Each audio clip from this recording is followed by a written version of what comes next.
Hello everyone. आप सभी का फिर से स्वागत है। ये घटना चक्र साइंस का डिस्कशन है।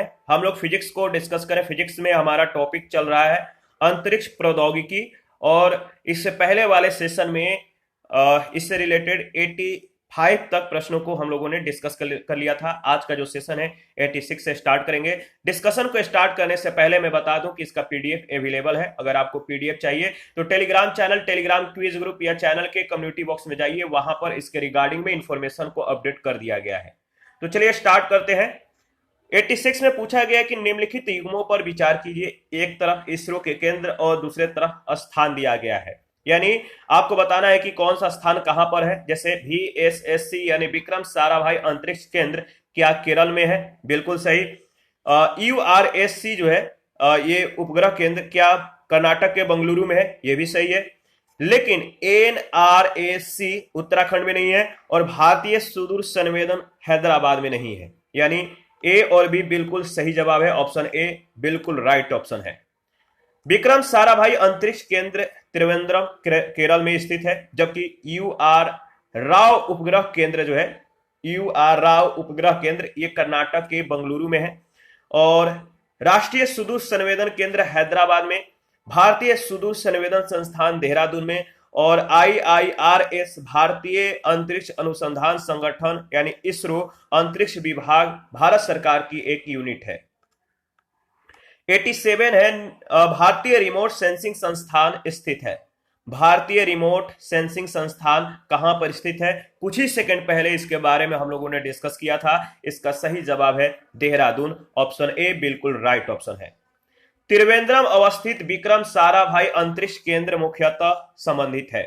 4 स्टेटमेंट है, किससे संबंधित है आपको बताना है। पहला है रॉकेट छोड़ने के लिए प्रणोदकों के अनुसंधान से, क्या यह सही है? बिल्कुल सही है।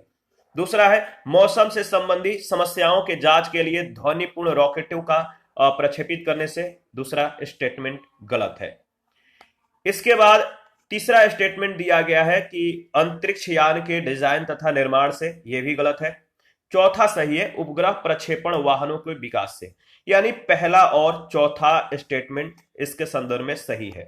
त्रिवेंद्रम अवस्थित विक्रम साराभाई अंतरिक्ष केंद्र मुख्यतः जो रॉकेट छोड़ने के लिए प्रणोदकों के अनुसंधान से एवं उपग्रह प्रक्षेपण वाहनों के विकास से संबंधित है। भारत में अंतरिक्ष प्रौद्योगिकी का प्रारंभ 1969 में भारतीय अंतरिक्ष अनुसंधान संगठन के स्थापना के साथ हुआ था। याद रखिएगा।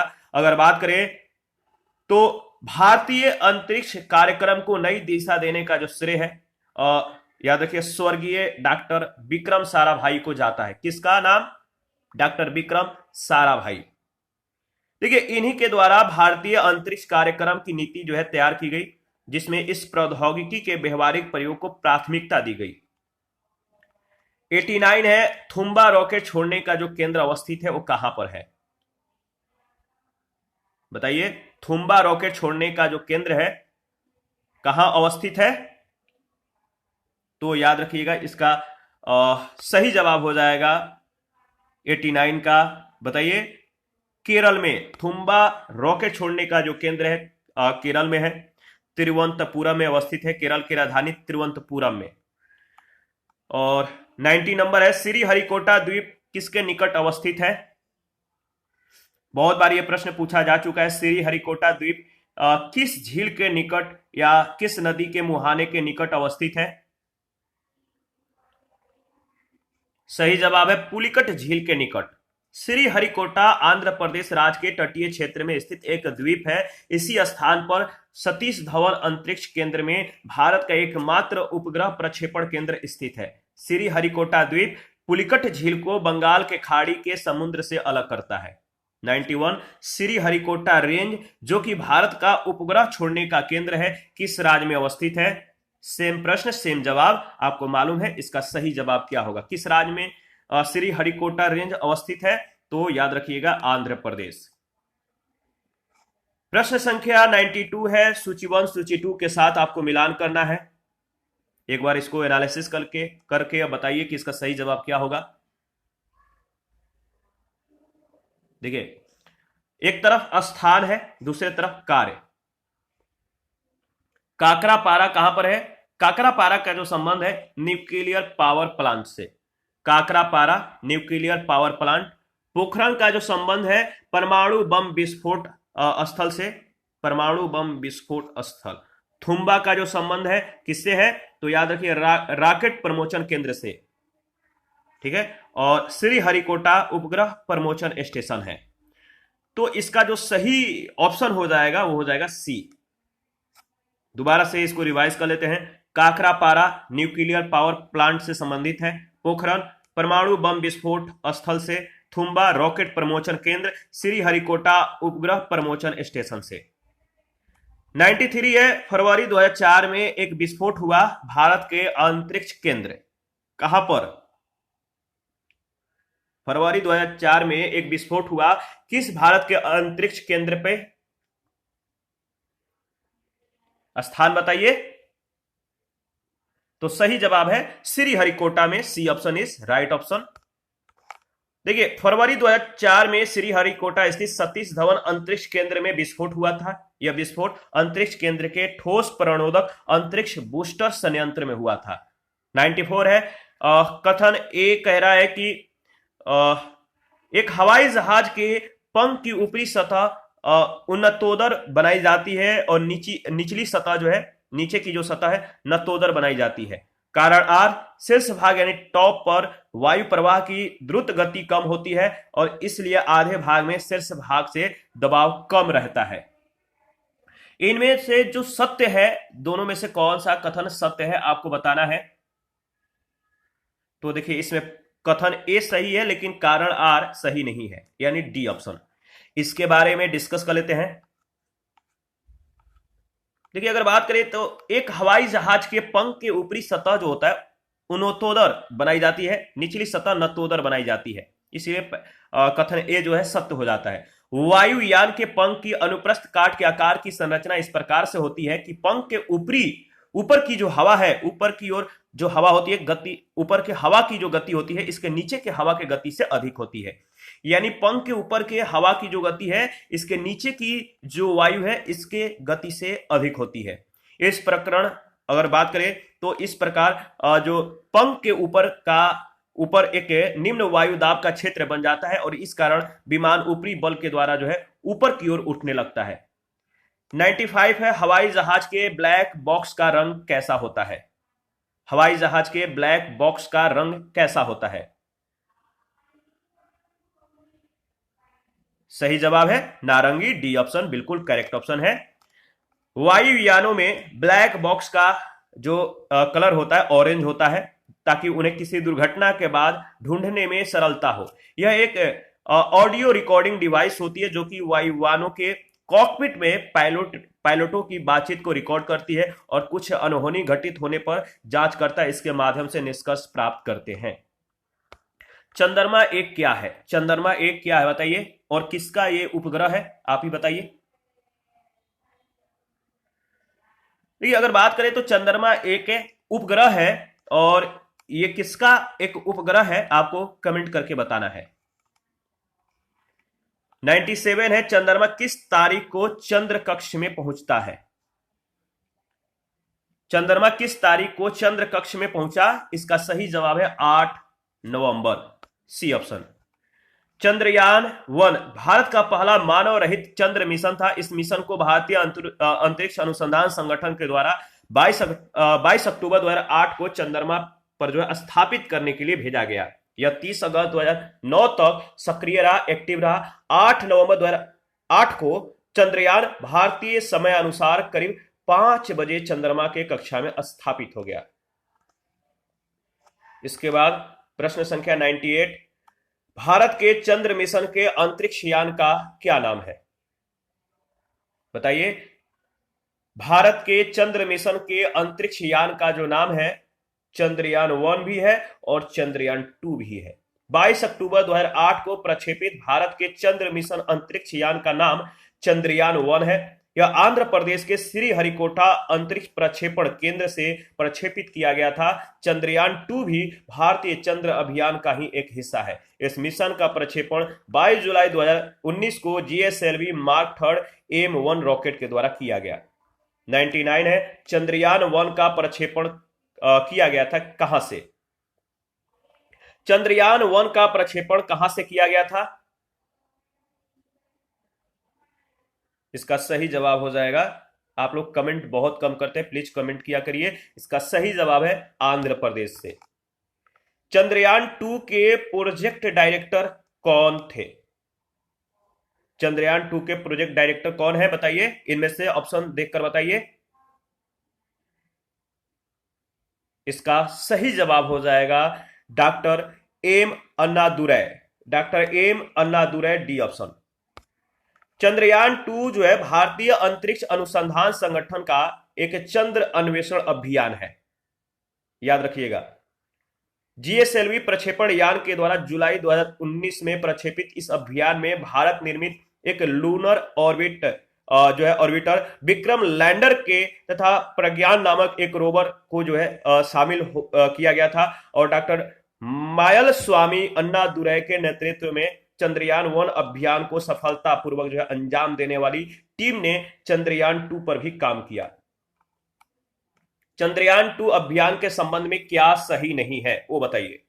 ऑप्शन को देखिए, एनालिसिस कीजिए, बताइए इसका सही जवाब क्या होगा। चंद्रयान 2 अभियान के संबंध में पूछा गया है।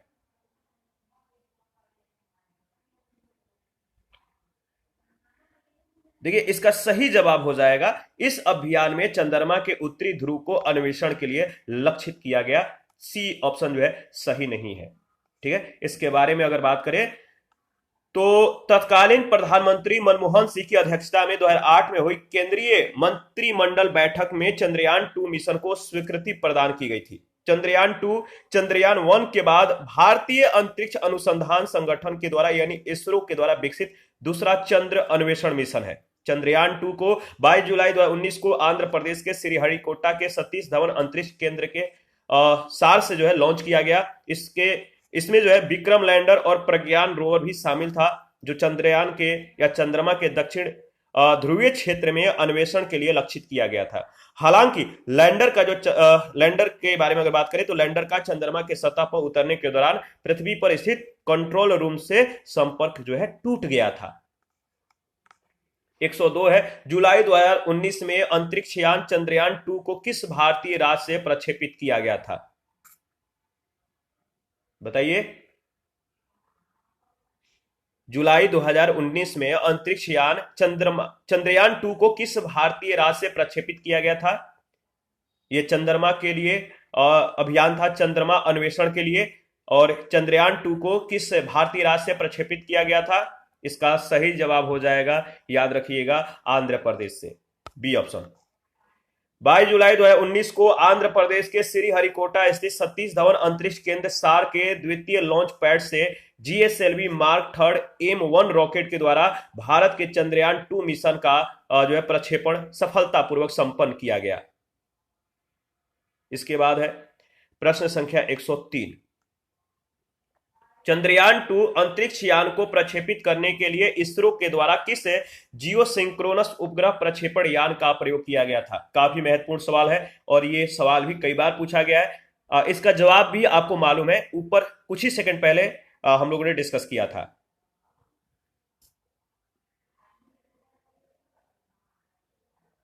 इसका सही जवाब है, देखिए कुछ लोग कमेंट लगातार कर रहे हैं लेकिन कुछ लोग एकदम साइलेंट बैठे हुए हैं, कमेंट करना ही नहीं चाहते हैं। प्लीज आप लोग कमेंट किया करिए। इसका सही जवाब हो जाएगा जीएसएलवी MK3 M1। ठीक है, option A. GSLV MK3 M1 Chandrayaan 2 को इसके निर्धारित कक्षा में ले जाने के लिए जो है प्रयुक्त किया गया था। यह भारत का 3 चरणों वाला अब तक का सबसे शक्तिशाली लॉन्चर है, जो 4 टन के उपग्रह को जियोसिंक्रोनस ट्रांसफर ऑर्बिट में प्रक्षेपित करने में सक्षम है। 104 है, चंद्रमा पर जाने के लिए दुनिया की पहली प्राइवेट फ्लाइट योजना का नाम क्या है? चंद्रमा पर जाने के लिए दुनिया की पहली प्राइवेट फ्लाइट योजना का जो नाम है वो क्या है? इसका सही जवाब है मून एक्सप्रेस, ऑप्शन ए बिल्कुल करेक्ट ऑप्शन है। देखिए अगर बात करें तो प्रश्न काल के दौरान चंद्रमा पर जाने के लिए दुनिया की पहली प्राइवेट फ्लाइट योजना के रूप में मून एक्सप्रेस का नाम प्रस्तावित था। हालांकि फरवरी 2019 में स्पेस एक्स के फाल्कन 9 रॉकेट के द्वारा प्रक्षेपित इजराइल के बेयर सिट लैंडर को निजी रूप से वित्त पोषित प्रथम चंद्र मिशन की संज्ञा दी गई। यह मिशन असफल रहा। 105 निम्नलिखित कथनों पर विचार कीजिए। निम्नलिखित कथनों पर विचार कीजिए। इसरो के द्वारा प्रमोचित मंगलयान। पहला है, मंगलयान को मार्स ऑर्बिटर मिशन भी कहा जाता है, बिल्कुल सही। दूसरा, मंगलयान ने भारत को यूएसए के बाद मंगल के चारों ओर अंतरिक्ष यान को चक्रमण कराने वाला दूसरा देश बना दिया है। दूसरा स्टेटमेंट सही नहीं है। तीसरा है कि मंगलयान ने भारत को एकमात्र ऐसा देश बना दिया है जिसने अपने अंतरिक्ष यान को मंगल के चारों ओर परिक्रमा कराने में पहली बार में ही सफलता प्राप्त कर ली। बिल्कुल सही, पहला और तीसरा स्टेटमेंट सही है। C option is right option. 5 नवंबर 2013 को ध्रुवीय रॉकेट के जरिए भारत के मंगलयान यानी मॉम मार्स ऑर्बिटर मिशन का प्रक्षेपण किया गया था। मंगलयान 24 सितंबर 2014 को मंगल के कक्षा में प्रविष्ट हो गया। इसी के साथ भारत ऐसा पहला राष्ट्र बन गया जिसने अपने पहले ही प्रयास में मंगल के कक्षा में अपने अंतरिक्ष यान की सफलता स्थापना कर जो है एक विश्व कीर्तिमान बनाया। भारत के पूर्व अमेरिका, रूस और यूरोपीय संघ मंगल के कक्षा में अपने अंतरिक्ष यान को स्थापित कराने की उपलब्धि प्राप्त कर चुके हैं। प्रश्न संख्या 106 है, तियानवेन 1 है क्या है? तियानवेन 1 क्या है? इसका सही जवाब है ये चीन का अंतरिक्ष यान है। डी ऑप्शन बिल्कुल करेक्ट ऑप्शन है। इसके बारे में डिस्कस कर लेते हैं। तियानवेन 1 चीन का प्रथम मंगल मिशन है। इसका प्रक्षेपण 23 जुलाई 2020 को किया गया था। इस मिशन में एक ऑर्बिटर, एक लैंडर और एक रोवर शामिल है। 15 मई 2021 को यह मिशन मंगल के सतह पर उतरा और इस प्रकार चीन ने पहली बार किसी मिशन को मंगल पर लैंड कराने में सफलता प्राप्त की और इस मिशन में शामिल रोवर का नाम झुरोंग है। क्या है? झुरोंग। 107 है, निम्नलिखित में से कौन सा एक कथन चीनी अंतरिक्ष यान शेनझाओ 7 के बारे में सही नहीं है? तो चीनी अंतरिक्ष यान शेनझाओ 7 के बारे में कुछ स्टेटमेंट है। आपको स्टेटमेंट देखकर बताना है कि इनमें से कौन जो है इसके बारे में सही नहीं है। तो इसका सही जवाब हो जाएगा, इसमें चारों अंतरिक्ष यात्री थे, यानी पहला जो है सही नहीं है, option A he right answer है। चीन के तीसरे मानव युक्त अंतरिक्ष यान शेनझाओ 7 में 3 अंतरिक्ष यात्री थे। यह चीन के पूर्वोत्तर राज्य गांसू में स्थित जिउक्वान सैटेलाइट लॉन्च सेंटर से जो है 25 सितंबर 2008 को प्रक्षेपित किया गया था।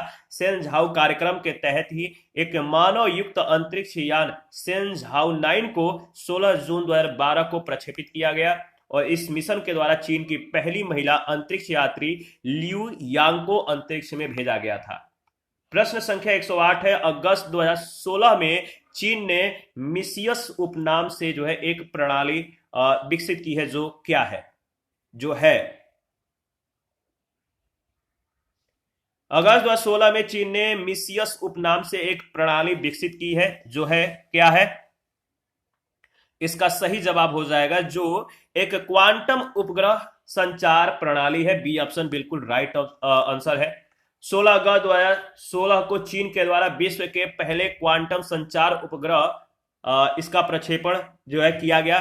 5वीं शताब्दी ईसा पूर्व के चीनी दार्शनिक एवं वैज्ञानिक के नाम पर इस उपग्रह को मिसियस उपनाम दिया गया है। 109 यानी 109 नंबर। हाल ही में इसरो और CNES ने एक संयुक्त समुद्री निगरानी प्रणाली स्थापित करने के लिए समझौते पर हस्ताक्षर किए हैं। CNES किस देश की अंतरिक्ष एजेंसी है? बताइए। CNES किस देश की अंतरिक्ष एजेंसी है? याद रखिएगा, ये अंतरिक्ष एजेंसी फ्रांस का है। मार्च 2019 में भारतीय अंतरिक्ष अनुसंधान संगठन और फ्रांसीसी अंतरिक्ष एजेंसी ने समुद्री निगरानी के उद्देश्य से उपग्रहों का समूह निर्मित कराने के लिए एक समझौते पर हस्ताक्षर किए। इसका लक्ष्य हिंद महासागर में जहाजों को पहचानना और उनकी उपस्थिति का पता लगाना है। 110 है, आर्कटिक की जलवायु की निगरानी के लिए किस देश ने अपना पहला उपग्रह आर्कटिका एम लॉन्च किया? आर्कटिक की जलवायु की निगरानी के लिए किस देश ने अपना पहला उपग्रह आर्कटिका एम लॉन्च किया? इसका सही जवाब हो जाएगा ऑप्शन सी, रूस। सी सही जवाब है। आर्कटिक की जलवायु और पर्यावरण की निगरानी के लिए रूस के द्वारा पहला उपग्रह आर्कटिका एम प्रक्षेपित किया गया 28 फरवरी 2021 को। 111 है, किस अंतरिक्ष एजेंसी ने हाल ही में उपग्रह को ले जाने वाले विश्व के सबसे छोटे रॉकेट का सफल प्रक्षेपण किया है? किस अंतरिक्ष एजेंसी ने हाल ही में उपग्रह को ले जाने वाले विश्व के सबसे छोटे रॉकेट का सफल प्रक्षेपण किया है? इसका सही जवाब है जाक्सा, डी ऑप्शन बिल्कुल राइट ऑप्शन है। फरवरी 2018 में जापान की अंतरिक्ष एजेंसी जाक्सा ने उपग्रह को ले जाने वाले विश्व के सबसे छोटे रॉकेट का सफल प्रक्षेपण किया। 112, नासा की जेट प्रोपल्सन लेबोरेटरी स्थित है कहां? नासा की जेट प्रोपल्सन लेबोरेटरी जो स्थित है वो कहां पर स्थित है? याद रखिएगा, इसका सही जवाब हो जाएगा पासाडेना में। कहां पर? पासाडेना, सी ऑप्शन बिल्कुल राइट ऑप्शन है। इसके बारे में अगर बात करें तो 2 पॉइंट है, याद रखिएगा। नासा की जेट प्रोपल्सन लेबोरेटरी कैलिफोर्निया के उत्तरी भाग के पासाडेना में स्थित है, तो याद रखना है। 113 है, ग्रिड लाइटिंग 10 GL10 भी जिसे कहते हैं, जिसका हाल ही में समाचारों में उल्लेख हुआ, ये क्या है?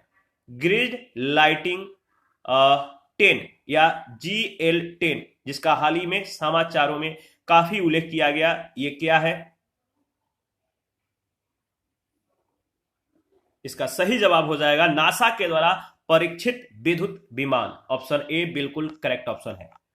ग्रिड लाइटिंग 10 10 इंजनों वाला एक विद्युत विमान है जिसका विकास नासा के द्वारा किया जा रहा है। यह ऐसा विमान है जो टेक ऑफ एवं लैंड तो एक हेलीकॉप्टर की तरह करता है, जबकि हवा में एक वायुयान की भांति ही उड़ान भरता है। 114, नासा के किस अंतरिक्ष यान ने चंद्रमा पर जल के होने की पुष्टि की है?